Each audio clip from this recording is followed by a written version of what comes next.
Gotcha. Well, before we go too far in the Camelot reunion weekend, let me go ahead and welcome you back to another episode of the I-64 Sports Podcast. Today we got another very special guest. We got Mr. Derron Flood of Fitness First. Let's give it up for Mr. Flood. Woo! Go ahead, clap for yourself. Yes. What's up, man? Thanks for coming. I'm here, man. I'm happy to be here. Thanks for inviting me out, and I want to have some fun. We got, 45 minutes, an hour? We got an hour. All right, we got as much time as you need. Well, I got to go back to work, man. So, yeah. Well, you count down. Right. I got you. Nothing wrong with that. All right. So since we kind of limited on time, first of all, thank you for coming. I've always wanted you to on this show. We talked, a couple of times, and glad you was able to make it. Fit us in your busy schedule. Like I said, it's a pleasure, man. And you doing this and just being a part of it is dope. I'm seeing the growth. Yeah. I'm loving the growth, and I just continue. I hope that you continue to grow. So my man. All right, so for those that don't know, Derron Flood, just kind of give us your background, starting who you were in high school and, why you so famous now. I'm not famous. So I'm from Norfolk. I went to 2 high schools. I went to Maury High School and I went to Deep Creek High School. Okay. And I was a track and field athlete. That's where, really gave me everything that I needed as far as like my work ethic and like my network, if you will, And so while I was in high school, I was a quarter mile. I ran a 400 and 200. Okay. State champion, national champion. I was a list leader in the 500. And we broke a national record in the 4x2 at Deep Creek. Okay. Who was the anchor leg for that? Me. Man, come on, man. Don't get modest on this now. Don't get modest now. National record holder in the 500. Come on, man. No. National lead, I'm sorry. National lead in the 500. Yeah. National record holder 4x200 relay. Yeah. How many state titles? What? 5? Yeah, 5.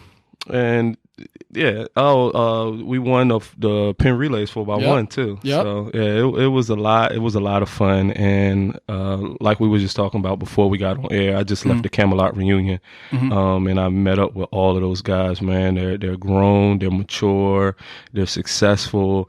I mean, just continuing to do what they've been doing since high school, and I'm very proud of that. Yeah. How much is track a part of that? Like keeping you guys competitive? Everything. I mean, it's like when we were out there, the first thing that we started doing was reminiscing. And then we started talking about things, and then it was like a debate. So, debates are competitive too. Yeah. And it's like dudes never lost a step, Right. And then it was like, oh, we going to go to the court. And then it was like, oh, we going to race. And then, I'm the only one that's in really, really good shape. So I'm like, listen, stop. Y'all couldn't beat me then. I'll destroy you now. You know what I'm saying? Right. So, yeah, man, it was a good time. Just good being around those guys again. Oh, absolutely. I love those dudes. Those are my brothers for real. What was practice like back then? Just super competition. Because everybody was extremely, extremely talented.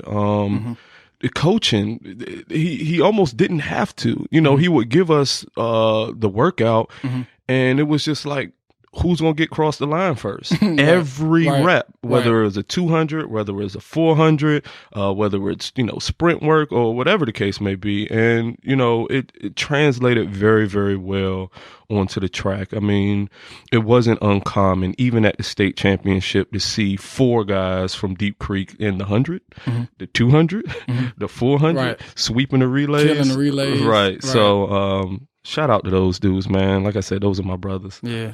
That's what's up, man. So what made you go from Maury to Deep Creek? It was a combination of a suggestion from my father and myself. I love Maury. I am a Norfolk native, but the focus, Yo, chill. I'm super. Where you live at? Where you live at right now? What happened? See what I'm saying? All right, exactly. So yeah, it was a combination between my dad and myself. Like my grades weren't where they needed to be. My focus wasn't where they needed to be. And when I was at Maury, I got 3rd in the state. As a sophomore, and I was a regional champion in the 200. So the talent was there, but just, I needed fine tuning, and I needed to focus a little bit more. So, they they sacrificed for me. You know what I'm saying? The best parents in the world, they sacrificed for me to get me what I needed to get to, get to the next level. And it was one of the best decisions that I've ever made in my life. Did those guys at Deep Creek, did they welcome you with open arms? Yeah. Want no hate like you, because you were like, what, 10'8" as a freshman? Right. So how you know that? Man, that's my job. You heard me 5 states. Come on, man. Right. Man. Yeah. At first, the team accepted me because of what I could offer. But socially outside of that, it was a little awkward. Kevin you know Durant. what I'm saying? Yeah, it was very awkward. The culture. Well, if you don't know, the culture in Chesapeake public schools is much different from Norfolk. Right. And how can I say this without sounding like an asshole? It was not the best transition, but I got comfortable real quick, and everybody started accepting me. It only took maybe a semester, but it was that Norfolk dude, and I'm just like, yeah, I am that Norfolk dude. Facts. You know what I'm saying? So it sounded like you had to tone it down a little bit. Yeah. It wasn't like super rough, but it was definitely a culture shock. I will say that. Just everything is different, like there's a stronger amplitude for like success there, whether it's academic success or whether it's athletic success. Where when I was in Norfolk, because, friends, it wasn't so much. Like, I was the best athlete at Maury at the time there, and nobody knew about it. It's just kind of like I was just Flood. You know what I'm saying? Like, he's fast. But when I got to Deep Creek, the principal, the teachers, the coach, it was like, look, we're going to get behind this dude, and we're going to do whatever we need to do to set him up so he can go to the next. I just didn't quite have that at Maury. Right. So I guess the biggest improvement was it on the track or just knowing that you had people behind you as far as in the school and the community and stuff like that? It was more so on the track. The kinship and the brotherhood that I developed with my teammates was more so than anything. And so that kind of like translated to the next level, because it was just like, all right, who's going to be the fastest? Who's going to go to the best college? So you can't go to college without getting your grades right. You know what I'm saying? And from Antoine going to North Carolina, the Fats going to ECU, the Roy going to Norfolk State, like everybody was going somewhere. Everybody went to a D1. Yeah. Like, what? Yeah. And that was the expectation. Right. Like, and if you want, you would get joked. Could you imagine? Yeah. So like the culture there was amazing for success. That's what's up. So what do you think was your biggest achievement in high school out of everything you accomplished? Man, it was so many. I mean, we can run it back down again. Where you want to start? 10, 8, 7? Where you want to start at, man? I think it was maybe my sophomore year when I won the regionals in the 200 at Maury. I was in the furthest lane, had the slowest time coming in, and I won it out of, was it lane 8 or lane 9? And I didn't think that I was even going to place top 3. Who were some of the guys in that race, if you remember?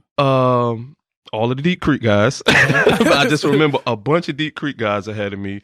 Marcus Satchel, he went to Bethel. Quentin Bowens, he went to Heritage. Yeah, he a monster. Like all of the people that I looked up to, literally. And I was the only guy from Norfolk in the finals. And I was young. And you had the braids, probably. Right, I had the braids, the doodle braids. I had like, I had like, it was an odd number, like 7. The one with the joint down the middle, and then this is everywhere. Right. Yeah. So, and it was just so unexpected, man. And I remember the race like it was yesterday. It was like you would get to, I was at 150, and I was like, yo, I'm not getting tired. But I see everybody else buckling, dig down. And, man, I won that joint, man. And I just remember, like, jumping up and down. Yeah. And I was like, yo, I won this joint. And so, like, moving forward, like, there was an expectation of excellence. Up until that point, I was just trying to, establish myself. You know what I mean? Right. But at that point forward, I was like, yo, I'm just as good as everybody else everywhere. Right. And it helped me build some confidence throughout the rest of my career. Because, again, I had the talent, but I never really beat anybody. You know what I'm saying? Right. But at that point, it kind of like springboarded me into, like, I think that I'm invincible. Who was your rival in high school? I had a few. DeAndre Hyman, first and foremost. He was my teammate. And at 200 meters, he was better than me. And he was at my high school. But, he wound up graduating after a while. And then Quentin Bowens, I mentioned him too. But they were both seniors, but by the time I seen you, there wasn't no competition. Right. None. Absolutely none. I did what I want with everybody. Yeah. Right. But my underclassmen years, definitely DeAndre Hyman and Quentin Bowens. Quentin Bowens in the 400 and DeAndre Hyman in the 200. The reason why I asked you that, because I saw you speak on track missing rivalries, and that's the reason why it's not as popular as it is absolutely. Now. You still think that? Oh, it's an absolute fact. So with track and field, egos matter a great deal in sports, period, right?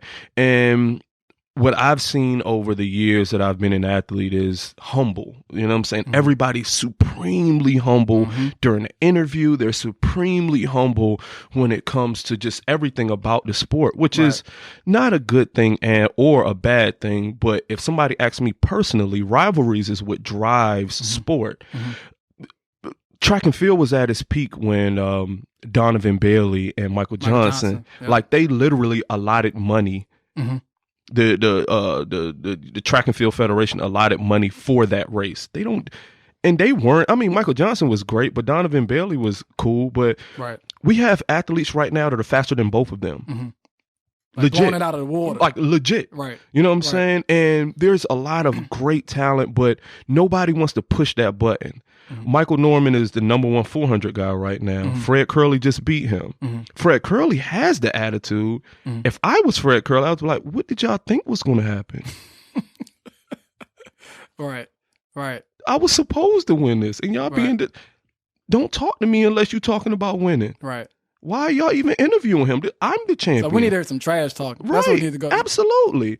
And you build those rivalries because you had a guy from Canada that, back in the days, everybody was beefing in nations, you know what I'm saying? Right. And so they was like, who this dude think he is? Michael Johnson is Michael Johnson. Nobody can beat Michael. And he was like, I will destroy Michael Johnson. And they was like, hold on, set it up there. Yep. And track was at a high point then. Right. You know what I'm saying? Like, and we just don't have that. And I've seen so many supremely talented, and I mean, track is faster than it's ever been. Yeah. But the attitude doesn't change. So nothing changes in the sport. So there has to be something that really sparks or, There's no villains in track. Like, no. Everybody just gets along. Everybody likes each other. Right. There's like, like UFC, like nobody likes Conor McGregor. Right. But that makes you want to watch his fight. And he's doo-doo. But he gets all of the prize fights. He gets all of them. Right. Because he's a showman. Right. You know what I'm saying? And it's kind of weird. You can't be a showman in a non-contact sport, but nobody really tries. Right. Well, you do get an opportunity after the race. They stick the mic in your phone. You can say something. Right. Fred Curley has it. He don't want to give it to us, though. Right. I like him a lot. For real? Oh, I love him. Aside from him, who else do you like?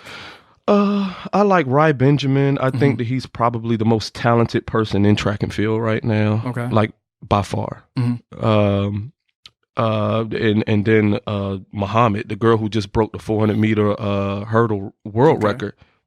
Where's she from? She's from New York, I think. Okay. Yeah, but man, did you see her at USA? She ran 52.20 over hurdles. And she looked like she ran 10 flat. The last she looked like she ran 10 flat the last time. Right. I'm like, man, amazing. Yeah. So, just I mean, the sport is just getting faster and faster, but I mean, something needs to change, and nothing is changing. And I think the athletes don't do what they need to do to make it to get the notoriety that it deserves. I mean, it's the oldest sport in the world, and people treat it like it's like you don't find the main races there on like Fox Sports South. They treat it like it's cornhole. Right. Like, what, bro? Like, nah. Right. And the crazy thing about it, a lot of football players, they dual sport athletes. They'll go in there. Marcus Goodwin. I remember when Michael Bates, I think it was 96 or 2000 Olympics or one of those, where he got third in the 200 and looking out there looking like all-star. You know what I'm saying? He ran like 2020 or something. But, those dual sport athletes can contribute something to the sport too, but they don't either. So it just something needs to change. Y'all lucky I ain't run 43. That's all I'm saying. Y'all real lucky because I turn everybody to hate me, and I love every second of it. I'll be out there running backwards and everything. Don't let me get ahead of you. I did it before. But that's marketable. I've done that before. That's being marketable. Like we talked about with Charlemagne, he's like, humble doesn't sell. No. Humble doesn't sell. Outrageous sales. Right. I done turned around on people. I done all types of stuff. I'm not playing. People like, I really hate this guy, man. Beat me then. Right. Do something about it. So where are you originally from? You originally from where? What do you mean? Your family. Where's your family originally from? So, because that ain't no Norfolk personality right there. It is. That's a little deeper than Norfolk. Well, first of all, Norfolk is the cornerstone of Virginia. The whole Virginia. That's a fact. Look, the whole Virginia. So, that's a fact. No, my mom was born in New York, and my dad is from Norfolk. So, I mean, but you got a lot of New York in you. No, you got a lot more New York in you than Norfolk. No, I don't. What do you think, babe? Yep. We on air and you embarrassing me. No, that's the truth. She tells the truth. No. You gotta know, this is a guy that's been around you since you was like, what, 8 years old, 9 years old? Right. I've seen a lot of you. Right. Yeah. Right. You've been this way since forever. I'm bad. But people need that. And I think, like you said, if a young athlete like you was out right now, I think, you'll sell. You'll be marketable. Right. They're lucky. And it's weird because when I'm with my athletes, my high school athletes, they be like, man, you terrible. I couldn't imagine. I thought, you lucky. You lucky I ain't your age. Yeah. So like a kid, Derek, my guy, I wrote about Derek. He was at Northview. Okay. Yeah, I wrote about him. Good kid though. Easton. I deal with a lot of Northview kids because of EJ Faison, all top water quarterback. It started with him, and then I just started. Yeah, that name sounds so familiar. Northview. Yeah. He's at Northview. Okay. Right. Yeah. He's at Virginia Union now. He started at Mississippi Valley. That was my first year. Yeah, that was my first year. I interviewed him too. That was before DJ Mack came there. Yeah, I remember EJ. Yeah. Got a cannon. You hear me? Athlete. Right. Athlete, man. Right. Who are some of the young runners that you keep in touch with? Like any guys from this area? Nope. None of them. I'm old now. You ain't that old, man. Man, I am. I'm like 20 years removed from high school. But you'll be surprised who's mentioned you. Like that like EJ, we talked to EJ and we mentioned we interviewed EJ Richardson from Bethel and he talked about you. Oh, well, look at that. I'm a legend. I still got a record. I think I still got the regional 500 record. That's I don't know, man. EJ done smashed a lot of records this year. He was like 3-time Daily Press Athlete of the Year, all that good stuff. Well, he going to the right school. What school is that? You know where he going, man. South Carolina. South Carolina. Oh, absolutely. All right, so getting into, since we're talking about colleges, let's talk about the recruiting process. Mm-hmm. What made you decide on South Carolina? I wanted to be in the SEC. The SEC is by far the most competitive track and field conference in the United States, and I stand firmly on that. And at the time, Coach Fry had put in just as many Olympians as any other coach in the SEC. And proximity, too. It was, relatively close. I could still be in the SEC and not have to drive 12 hours away. Florida or something like that. Right, Tennessee. Right. Exactly. And then Coach Fry, a black coach. That was important for me and my dad, the visit there was very welcoming, and we had just the year before I went there, we had won the nationals in the 4x4, so that was helping my decision making. And Otis Harris the year after that wound up getting the silver medal in the 400. Okay. So at that point, it was like Quarter Mile University. You know what I'm saying? Yeah. So I was like, man, I need to be a part of this. You know what I'm saying? So that was never considered, like Baylor, any of those schools, you never considered a school like that? Baylor didn't recruit me. Florida recruited me, but they only wanted to give me 90%. And I mean, 90% is great, but I ain't paying for nothing. Right. But that also speaks the difference between you talking basketball and track. Like I can imagine the top basketball player in the country, and like we're going to give you a 90% schoolship. Right. That'll never happen. Right. Zion would never get a 90% scholarship to do. Right. Nah. And Tennessee. Who did I take all my visits to? I went to Arizona State. I went to Indiana. South Carolina. I went to Seton Hall because Quentin, the guy that I was telling you, he was there, and he was like, "Bro, you need to come on here, man. We'll tear it up." And I was like, "Man, come on, let's do it." You know what I mean? Yeah. I took a ton of unofficial visits locally. Okay. UVA, Virginia Tech, NC, North Carolina, A&T, obviously Norfolk State. Where else did I go? You get 5. I don't know. Yeah, but so yeah, those. Yeah, but I heard you also say. I'm sorry, I be on your Facebook a lot too. Right. You know, but I heard you say. Well, you should be. It's good for you. I heard you say something about if you had to do it over again, you would probably pick an HBCU. Oh, absolutely, and I stand firm. This is the second time I'm standing firm on something. Yeah. Before we got on air, we talked about economics and like my whole thought process on what matters changed a lot over 5 years, 10 years, 15 years. And if charity starts at home, right? Where is home for us educationally? Right. So if you can contribute something to home, it has to be an HBCU. Being a black person, I couldn't imagine if I decided that I wanted to go to Norfolk State. What that would have changed for the culture there in track and field at Norfolk State. You know what I'm saying? People would be like, damn, Flood went there? And I know I could have, you know how I am. I would have got plenty of people to come, you know what I'm saying? Yep. And that could have planted a seed that could have lasted for a while, you know what I'm saying? Right. And ultimately, you know, kind of like what A&T is doing now. Yeah. North Carolina A&T will destroy anybody's track program from Baylor to Florida. Right. You know, I ain't gonna say South Carolina, but they giving heavy workout to everybody. Right. I mean, I think they got 2 people in the world championships right now. That's crazy. HBC, I love it. Yeah. I love it. Yeah. And you know, I ain't never went to North Carolina A&T, but because of what I value now, I'm always endorsing. I'm always promoting. I even think like 2 or 3 months ago, I told people, because I know they still listen to what I'm saying. If you have a child who is fast, they need to go to A&T. They need to go to A&T because those guys down there are doing amazing things, and they're not getting people who are list leaders. Just imagine if they got a Derron Flood. It's over for everybody. So yeah, man, I'm pro HBCU all day. Got you. So when your 2-3 kids facing this decision, you know, I had to throw that out there. See if she listens. But when your kids face that decision, always like, look, it's 5 visits, 5 HBCUs, or it's like, how are we gonna do that? Enjoy your visits. You're going to a HBCU, right? It ain't even no. No other consideration. No, I mean, you don't think that could change? Like, no. I mean, the type of HB. If you want to go to Howard because they might have, you know, if you want to be a astrophysicist or something, and they got it up there, like go to Howard. But it's gonna be A&T, Norfolk State, right? Howard, Hampton, right? Tuskegee. If you need to go to Tuskegee, we going to Tuskegee. You want to be a pilot? Let's do it. Got you. But we're not.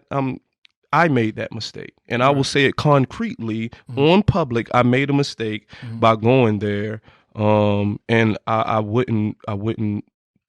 If I have an opportunity, which I do with my future children, to change that, then I'm going to do it, and it's going to happen. Got you. So, what made you start Fitness First? Performance training. I was a performance coach, and I was training athletes, and then I started training their parents. And so athletes are seasonal, right? So they come and go, But the parents started coming to me with like, hey, you need to start like a little boot camp class for us. Right. And that grew into a monster. For real? You know what I'm saying? Yeah. So now I'm in position to train all of the kids that I train now, I train for free. Right. And it's the greatest thing that I've ever. You asked me about earlier, what's the biggest accomplishment that I've ever had in high school, and definitely that 200. But as far as like my lifetime, me starting my own business, nothing compares. Not a national championship, not an All-American plaque, none of that, because I'm able to make a living and help change. You know what I'm saying? At the same time. And it's the greatest thing. It's the greatest feeling to be in control of what I want to do, with my life. Right.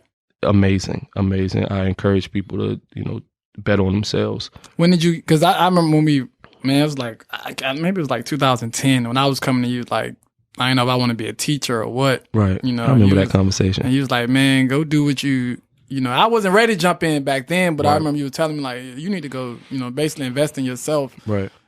And I won't even on it then. You won't? And I was about to say that, like, you wasn't, but I remember that next year, very next year, you were. And I was like, man, that's what I need to do. Right. And, my wife also gave me that blessing, a couple years down the line, like, you got the talent to do it. Just go do it. I mean, and so with that process, it takes courage, you know what I'm saying?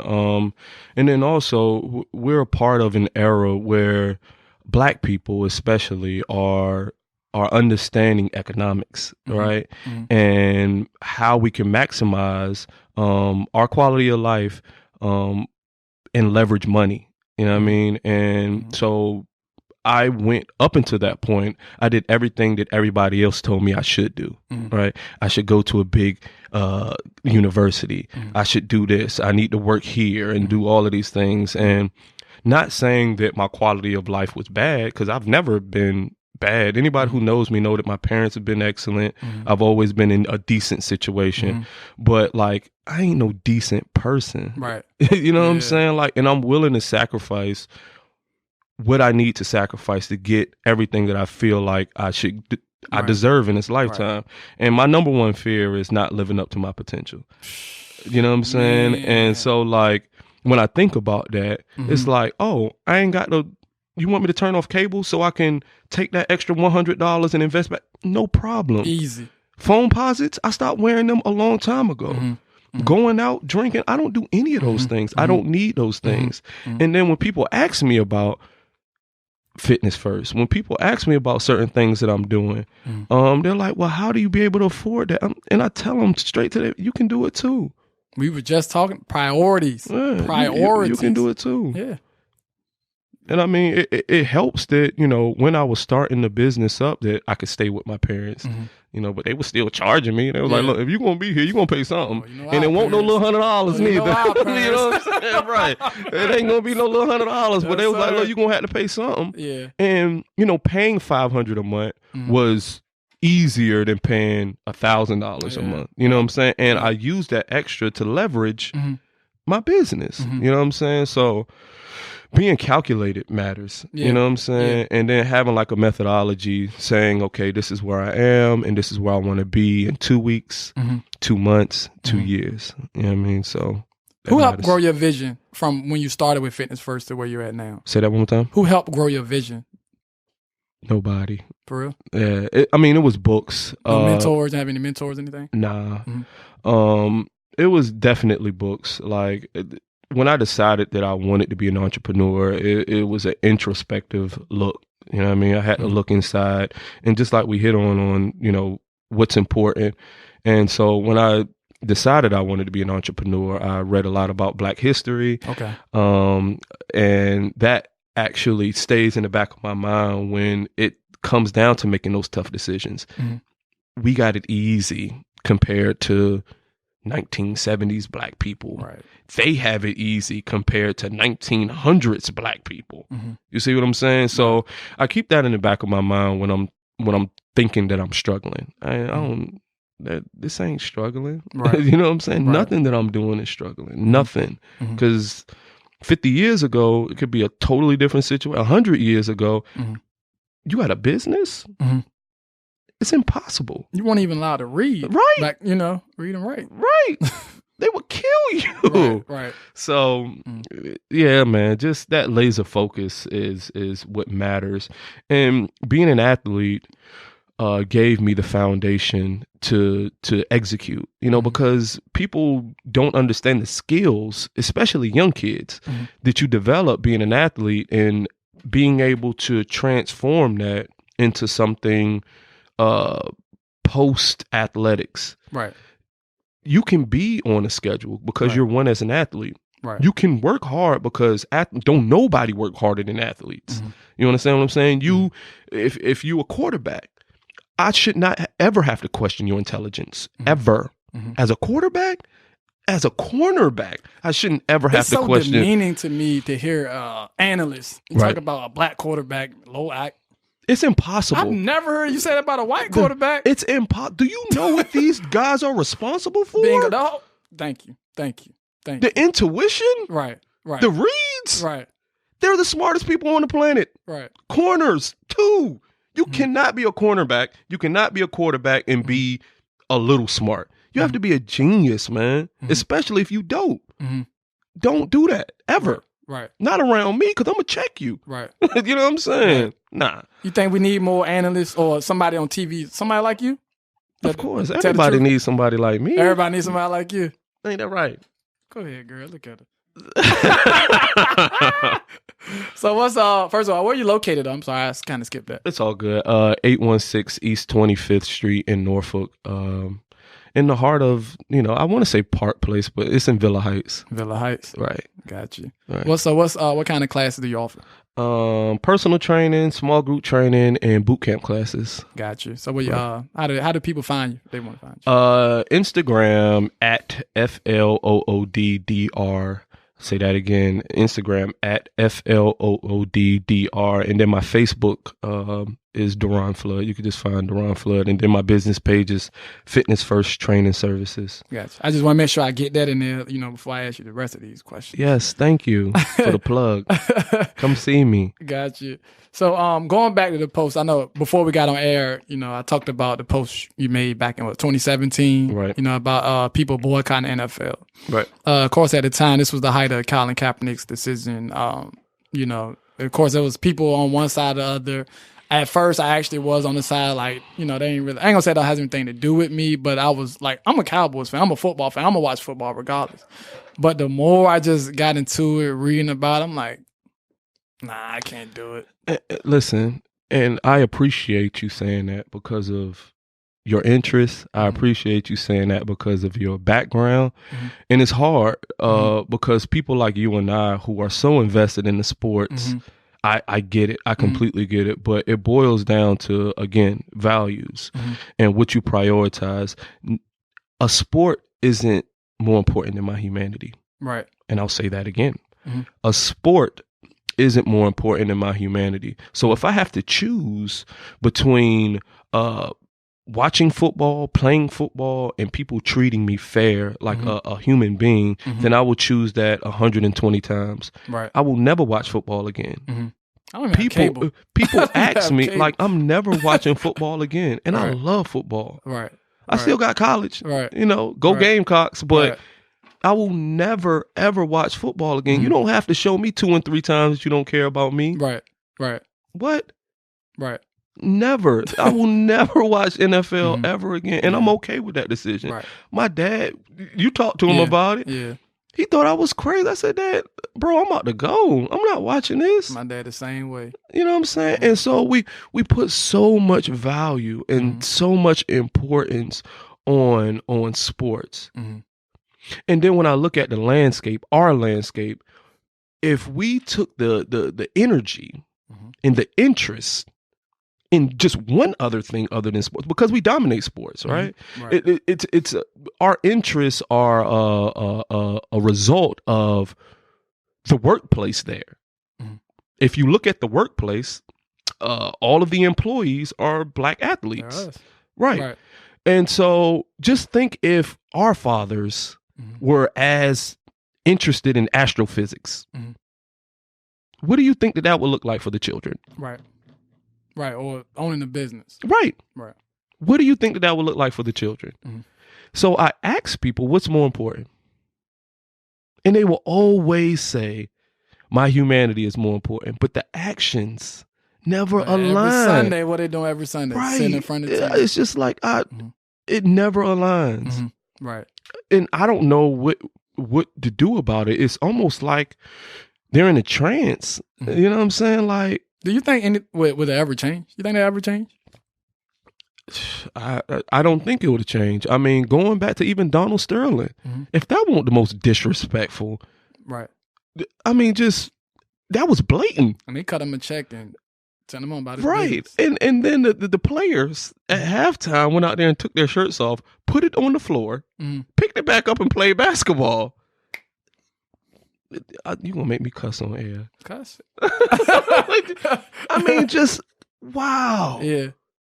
Wow. Yeah, it's crazy. I mean, come on, man. Like, shout out to Ice Cube and the Big Three. Oh yeah, amazing, man. That's gonna continue to grow. Man, just keep doing it, because you don't even have to worry about things like that when you do stuff for your own. Yeah, it's impossible. Why not bank on something like that? So, no, man, it's tough. And I hope that we can heal from stuff like that. You know what I mean? But I don't foresee it. You ever see yourself going into politics? Why people keep asking me that? Because, man, you just got that engine. Nah, man, your engine of change, man. I don't know, because if I got into politics, no. I can't say what I want to say. I mean, but listen, at the end of the day, we got Donald Trump in the White House. 2019. Who would have thought that a decade ago? Donald Trump ain't got nothing on me. Exactly. He ain't. But he my don't thing have is nothing on me. Sometimes people want different, even on a local level. I mean, maybe we're not talking about the White House, but locally, locally, people just want different. No, look, we are talking about Norfolk here. Right? But like, it just, she gets on me. Yeah. About my radical ways. You know, we talked about law enforcement the other day. Yeah. And I put my foot all the way down, so far down, I thought it was gonna go through the floor. You hear me? Like, no, no, no. I ain't blinking. You know what I mean? No. Got you. So, as a trainer, man, because you, like you say, you radical, man. You ain't like no, I feel sorry for you type of guy. So, what's them training sessions like? What's really good about what I do for a living is people actually seek somebody who's uncompromising, somebody who's a little coarse and abrasive, because a part of being mature is knowing when you need a foot up your butt. I actually work best with coaches who are really, really coarse. Like, don't be nice to me. Yeah, you don't want to be coddled. Right. Yeah. Don't be nice to me. Yeah. Like, if I'm messing up, don't tell me I'm messing up. Tell me I'm fucking up. You know what I'm saying? Yeah. Like, do that, because that's what's going to help me get where I need to go. And there's people who realize that.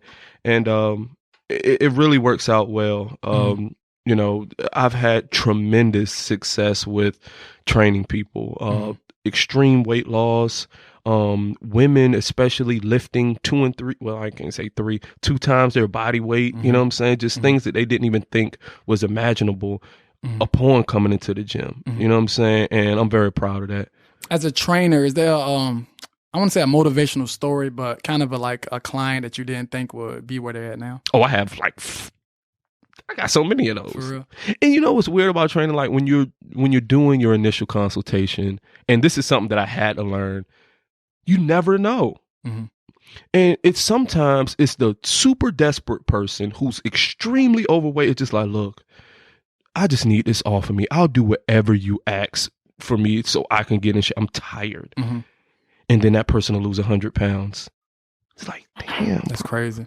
You did it. I didn't, when you first came in here, you couldn't even walk. You lost 100 pounds. Right. It's amazing, man. So how do we get our inner city communities to care about health and fitness like you do? I mean, it starts with a person at a time. So my business grows because of networking, right? So I would train a person from the shipyard, and I would get that person in shape. And so the shipyard is a huge institution, and they're passing hundreds of people a day. And so they'll see it. And then maybe a conversation to spark and say, man, I feel better. I was on high blood pressure pills and I'm no longer on high blood pressure pills. Or I've been working with a guy who's super affordable. Come on down here. And it's been like that with the shipyard. It's been like that with nurses. It's been like that with social workers. It's been like that with police officers and everything in between.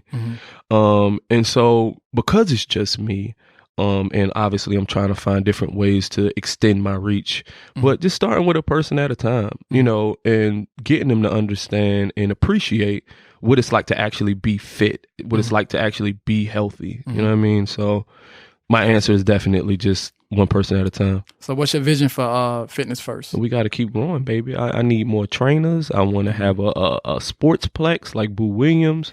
I'm burying him, and it's going to be in Norfolk. You know what I'm saying? Yeah, man. It's going to be. I'm burying Boo Williams. I'm burying you, man. You know what I mean? I'm burying you, Boo Williams. What's wrong with you, man? We got to get something on this side for our kids. We got all the best athletes, right? And we send them over to the peninsula, right? Every weekend. And I mean, I wouldn't be opposed to getting with people to get that thing happen, because ultimately all I need is a gym. Yeah. So if you're telling me that you want to have basketball courts and we can get a facility, because you'll benefit from that too, because you know your basketball kids now got a weight room and they ain't got to go anywhere else for that. So I mean, I'm completely up for getting with other trainers, coaches or whatever, and saying, look, let's do a joint effort and bury Boo Williams.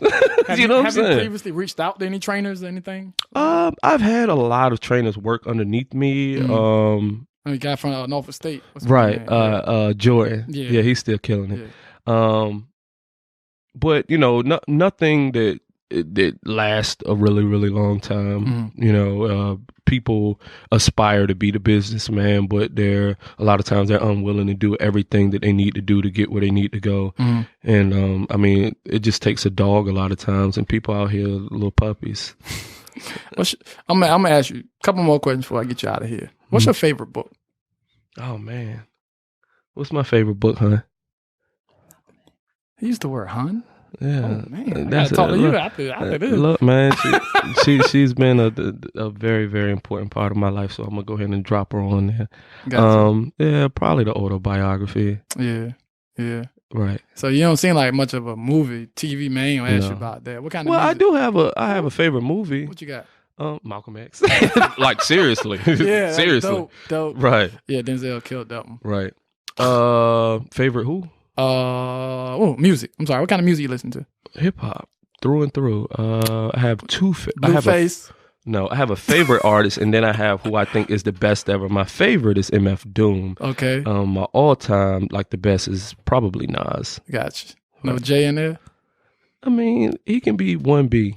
But Nas, you're Nas guy. Right. Gotcha. You keeping up with his business moves, stuff you doing outside He's of a music? monster. I aspire to be just like, every time I turn around, he's like the super venture capitalist, man. He's on the low, like right. On the low. It was just something. It was $1 billion company. Was it?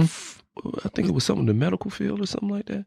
Oh man, I know what he's doing with what financial literacy thing too. Will Smith. Right. I mean, he's just everywhere. See, that's what it's about right there, man. You know, like hip hop can be very destructive, and he played his part into it. But to be able to use that and diversify your income, and people can look at that and tangibly see it. You know what I'm saying? That matters a great deal, especially for people who's trying to do more than just destroy. Because hip hop can be very destructive. Right. Say that one more time. Hip hop can be very destructive. All right, let's get back to sports real quick. I'm sorry. What's up with them Spurs, man? Oh, chill. Man, we had a great run. Yeah. There wasn't a better team prior to 2000, let's say 15, right? There wasn't a better team for 20 years. I ain't gonna lie. Right. I mean, there's an irrefutable. I can't really agree with that because I'm a Kobe guy. How though? You know I was a Kobe guy. From 96 to 2015. We smacked y'all a couple of times. From 96, we won 5 championships. Yeah, you're right. And we always made the playoffs. Really, it was like 99 because I ain't really started winning until Timmy got there. Timmy never missed the playoffs. Can Kobe say that? Sir. Timmy didn't play with Smush Park. Sir. He didn't play with Smush Park. Just answer my question. Okay, no. Okay. But this goes back to San Antonio organization. They have a great organization. And that's all I'm saying. There wasn't a better team for 20 years. And I mean, it's just, why you won't give me that? Just give it to me. I can't give you 20 years. Why not? I can give you like 5. 5? I give you 10. I give you a decade. I can't because the Lakers. The most consistent. All right, look, the Lakers won, 5 championships during that same time? They so did. I can't give you the whole 20 years. Their highs, we equal their highs, but we don't equal their lows. You're right. Okay. You see what I'm saying? So we were definitely the most consistent team. Y'all probably a 50-win team this year, too. That would be great. What's my point guard come back? He was hurt last year. DeJounte Murray? Yeah. Nice. I love him. Love Me his game. too. Yeah, he's athletic. You know, we don't get athletes. Right. We don't get athletes. And he plays great perimeter defense. Yeah. And I mean, and in this league, if you can't play perimeter D, you're going to lose badly. Yeah. Badly. Yeah. So, gotcha. Yeah, man. All right. Well, before I get you out of here, go ahead and plug your social media one more time. Derron Flood on Facebook. Fitness First is my business page. Oh, excuse me. Fitness First Training Services is my business page. And then on Instagram, FLOODDR at FLOODDR. And then you can call me 757-513-0215. I like talk. Well, I don't like talking. Text me. Jesus, just text me. Don't call me and be weird. Well, thanks, Derron. Definitely appreciate you coming on, man. You're welcome to come back again. Hopefully you join us during track season or something. Yes, we'll sir. Get you back on, man. Yes, sir. Appreciate it, man. No problem. All right. Problem. All right. Problem. All right. Problem. All right. Problem. All right.